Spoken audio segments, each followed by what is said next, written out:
Hi friends, I am presenting a case of polypectomy in a postmenopausal woman with history of vaginal bleeding.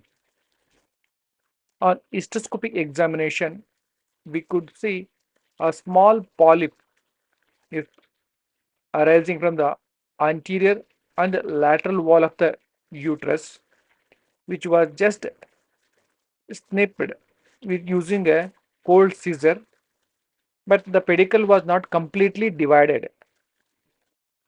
It partially divided so that it should not be moving around in the uterine cavity when we try to take out the polyp out of the uterine cavity using the grasper. Pedicle was partially cut with the scissors, and then a grasper is used to snip the polyp away from its attachment. It is moved away, and then it was taken out of the uterine cavity.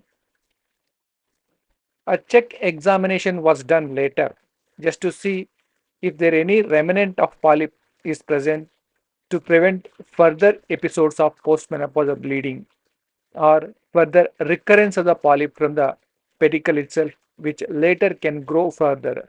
A small pedicle of 2 to 3 millimeter was there. So we just wanted to take it out by using the uh, resectoscope, using a loop, and we wanted to take the pedicle from its origin itself. Before that, we are just confirming the any other lesion is present.